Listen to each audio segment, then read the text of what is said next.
La coach Amon Chic a fini de répondre. Elle dit qu'elle donne 5 millions de francs CFA à quelqu'un qui peut prendre le soin de présenter une vidéo où elle est avec M. Balthazar. Bonjour à tous, j'espère que vous allez bien. Si vous êtes nouveau sur cette chaîne, abonnez-vous et activez la cloche de notification parce que sur cette chaîne, je vous partage des pépites. Alors, commencez déjà par liker cette vidéo et laissez votre avis en commentaire après avoir regardé cette vidéo jusqu'à la fin. Alors, je vous laisse regarder juste après le générique.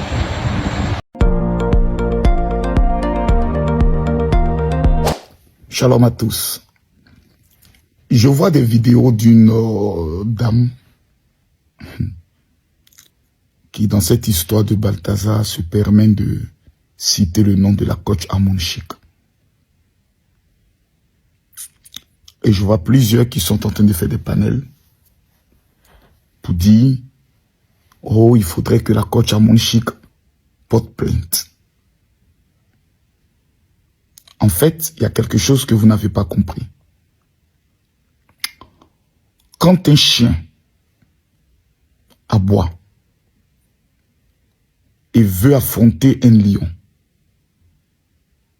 si le lion descend pour affronter le chien a déjà gagné. Parce que même s'il meurt, l'histoire retiendra qu'il a eu à affronter un lion. Le lion, malgré sa victoire, on dira, tu n'as pas eu honte de descendre dans l'arène pour combattre un chien. C'est la raison pour laquelle il y a un dicton très important qui dit, les chiens aboient et la caravane passe. La coach Amon Chic ira porter plainte. Elle va alors ouvrir des débats parce que les mêmes diront, mais si tu n'as rien à te reprocher, tu portes plainte pourquoi? C'est parce qu'elle veut faire taire la femme là qu'elle porte plainte. La coach Amon Chic a fini de répondre. Elle dit qu'elle donne 5 millions de francs CFA à quelqu'un qui peut prendre le soin de présenter une vidéo où elle est avec M. Balthazar en train de faire Alléluia, Amen. Mais comme il y a des personnes qui sont jaloux et aigris du succès de la coach Amon Chic, qui est la personnalité la plus suivie au monde, je dis au monde, il n'y a aucune personne au monde, francophone ou anglophone, qui fait des lives. Même Beyoncé n'a pas plus de visibilité que coach Amon Chic.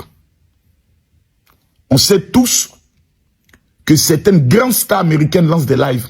Souvent c'est 6 000, 7 000, 10 000 personnes qui les suivent. Mais la coach Amon Chic, elle est la seule depuis plus de 7 ans qui peut rassembler 22 000 personnes sur son live. De façon régulière. De façon quotidienne. C'est-à-dire chaque fois qu'elle lance un live, minimum, on est autour de 15 000. Vous demandez à une reine de descendre de son trône pour venir répondre à une sépière. C'est que vous êtes méchant. La haine que vous avez contre la coach Amon Chic de constater que qu'est-ce qu'elle fait d'aussi extraordinaire pour être là où elle est. Vous ne pouvez pas comprendre parce qu'on appelle ça Dieu donné. Quand Dieu donne quelque chose à quelqu'un, vous allez beau faire, vous ne pouvez pas l'arracher ça. Maintenant, il y a quelque chose que je ne comprends pas.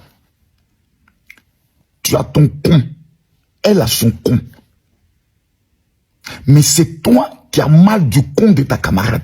J'arrive pas encore à comprendre. Vous voyez, il faudrait qu'arrive un moment donné dans la vie, on apprenne à devenir intelligent. Nous là, on nous a accusés de meurtre, d'insexe, de tout. Ça n'empêche pas des premiers ministres de nous recevoir. Ça n'empêche pas des chefs d'État de composer avec nous.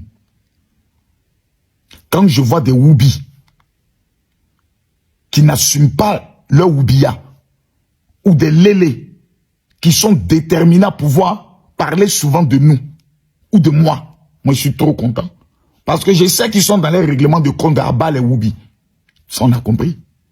Mais la coach à mon chic, là, ce que cette dame est en train de vouloir faire, là, c'est vous qui lui donnez de l'importance. Et comme le chômage et la pauvreté sont deux éléments qui vous fatiguent, vous êtes obligé de faire des panels matin, midi, soir, dans le but d'en parler, pensant que la coach à mon chic tombera dans votre piège et se permettra d'aller porter. Elle ne portera jamais plainte.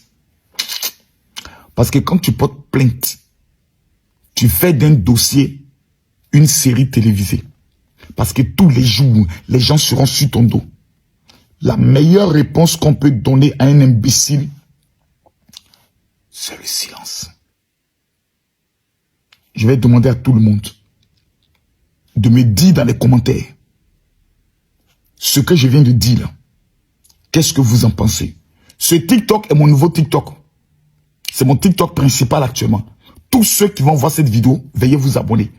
On doit retrouver les 2 millions d'abonnés que nous avons perdus sur le premier compte TikTok. Et je sais que vous pouvez le faire. Parce que vous aimez le général et vous aimez la vérité. Cette dame qui est en train de parler, si moi-même je veux m'occuper d'elle, c'est en détonne-toi mouvement. Mais vous avez constaté que la plupart des grosses têtes des réseaux sociaux, on ne s'occupe pas. Parce que nous connaissons les aboiements des chiens. Et quand une chienne est en train d'aboyer, c'est parce que son poids est tout profané là. Il n'y a pas un bon homme qui lappe ça. Donc on la laisse souffrir de son gourmet. Le matin où elle va se réveiller, où elle pensera que tout est fini, c'est là que les Congolais disent justice de Dieu. Il y en a. Bobli est mort. Hein. Affaire à suivre. Au moins cette année, Mola, on est allé jusqu'à 2 h du matin. Parce que moi, je connais des prémudes où on finissait à 5 h du matin. Mais là, au moins, le prémude, on peut dire en matière d'organisation, c'était du lourd. Le seul problème du prémude, je vous dis aujourd'hui la vraie vérité, c'est que Mori le Mola doit s'arranger à ce que le prémude, il y ait des tickets, c'est-à-dire des personnes qu'on remet les cartes, et qu'il y ait les artistes là, qui puissent permettre à ce que leurs fans puissent payer des tickets pour venir, pour animer la salle. Parce que le problème, c'est que tout le monde arrive au premier, tout le monde se joue les durs. Chacun pense qu'il est dans le gala, c'est un dur et autres. Donc, il n'y a pas de défoulement et autres. Vous avez remarqué, même ceux qui viennent annoncer les prix, là, Moula doit avoir un certain coaching avec eux. Leur donner une stratégie pour pouvoir annoncer. Si possible, avoir une réunion avec tous ceux qui vont remettre les prix. Une semaine avant pour leur montrer comment on annonce les prix. Quand le général prend le micro, mesdames, mesdemoiselles et messieurs, j'aimerais que nous puissions ensemble accueillir. Il y a une manière. Mais tu viens du coup enveloppe là, bon, celui qui a gagné, c'est pas comme ça. Il y a tout. Mais Dieu merci, ce sont les critiques là, qui permettent à Moula, à sa 9e édition, d'être toujours le numéro 1. Aujourd'hui, quand on parle de remise de prix des artistes, le prélude est le numéro 1 en Afrique, le plus suivi. 130 millions de téléspectateurs. C'est du jamais vu. Et c'est la Côte d'Ivoire qui gagne. Donc si on ne peut pas encourager, il ne faut pas gâter. Ça c'est numéro 1. Sur le public, c'est pas qu'ils sont sorciers. Chacun veut se jouer les durs. Oh, il y a beaucoup de bouclés. Je ne sais pas. Il y a beaucoup des camions qui vont retourner en taxi.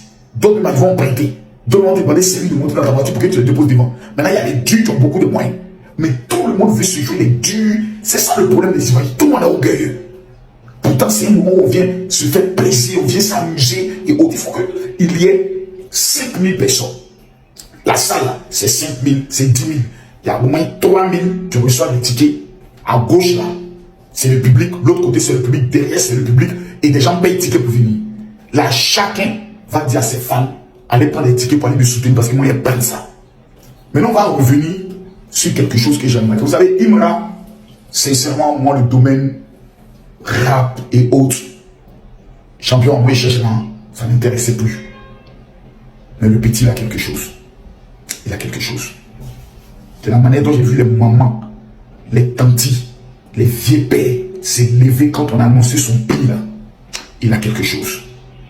Quand j'ai vu, quand on a annoncé le prix de, comment on appelle ça, de DDP, comment les gens se sont levés, il a quelque chose. Vous savez, les femmes de Imra se sont beaucoup préparées pour ce prix là. Ça, il faut le reconnaître. Parce qu'il y a des gens qui disent non, regardez quand la concurrence qu'on a, on a demandé, les femmes de Imra partaient pour gagner le prix 8. Vous comprenez? Nous, on savait que Roséline Nayo allait gagner ça.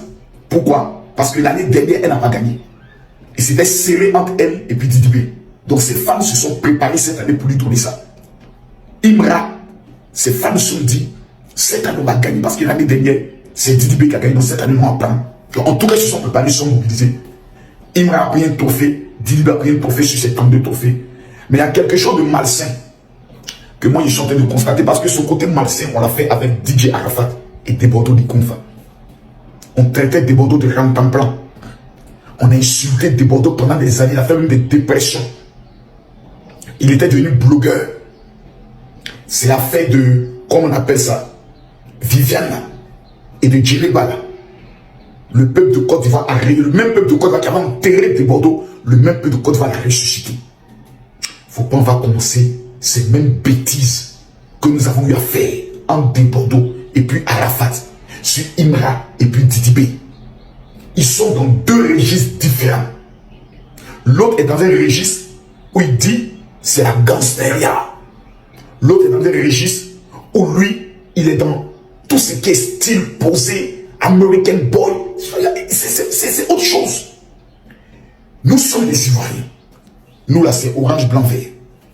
Nous avons la chance d'avoir deux artistes qui peuvent nous rapporter dans l'avenir les meilleurs topoladiens Didi B qui sur le plan mondial. Quand on parle de rap mondial, francophone, on ne peut pas parler sans citer le nom de Didi B. C'est pas possible. On ne peut pas parler de rap aujourd'hui sur le plan mondial sans citer Didi B. C'est une fierté pour notre pays.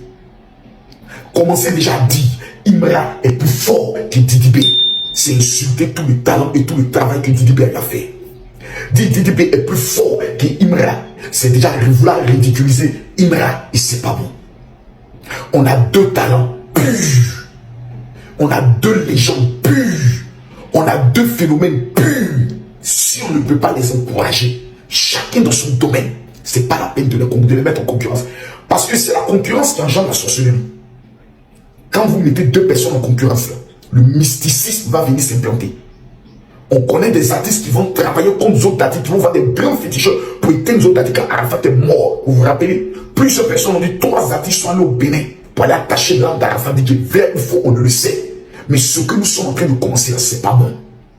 C'est pas bon. Et aux deux artistes, j'aimerais leur donner un conseil. Les paroles visées dans le domaine de pouvoir, chérisser le game, c'est bon. Mais si vous mettez la haine, vous mettez le vouloir humilier l'autre, il y a une chose que Dieu lui-même n'aime pas. C'est l'orgueil. Parce que l'humilité précède la gloire. Et c'est le moment d'interpeller les grands frères qui sont dans le milieu des artistes tels que Assalfo, tels que Moula, tels qu'Afa Blondie. Ces jeunes-là, ils ont un grand talent. Mais on ne veut pas demain perdre un. Et puis on demande à toute la Côte d'Ivoire de venir pleurer. On veut les voir avancer. On veut les voir relever des défis incroyables. On veut les voir, l'un faire le stade, l'autre faire le stade. Et puis ensuite, les mettre les deux sur le même podium au niveau de Mbimbe. Chacun va prendre la moitié du stade, on va prendre la moitié. Et puis on va voir entre les deux là, dans un face-à-face, qui va prendre le soin de faire lever la foule. Et c'est la Côte d'Ivoire qui va gagner. On a deux ambassadeurs aujourd'hui extrêmement dangereux, que si on sait les utiliser, c'est le nom de la Côte d'Ivoire qui peut gagner. Mais vouloir les comparer, vouloir déjà les mettre dans un système, c'est pas bon. Moi, j'avais jamais écouté Imra. Mais quand je l'ai vu aller prendre son prix, la manière dont la foule s'est levée, il dégage quelque chose que la Côte d'Ivoire peut gagner. Ne faisons pas la même erreur que Arafat et Debordo. Faut pas que les femmes commencent déjà à se tuer, à s'insulter et autres. C'est des choses que l'esprit même n'aime pas. Parce qu'il faut un travail de l'esprit. Et ce talent qu'ils ont, c'est Dieu qui les a donnés. Faisons très attention. À bon entendeur, salut. Merci d'avoir regardé cette vidéo jusqu'à la fin. J'espère que vous l'avez aimé. Et laissez votre avis en commentaire. Abonnez-vous, activez la cloche de notification, likez la vidéo, partagez la vidéo avec vos proches. Merci et à la prochaine. Bisous.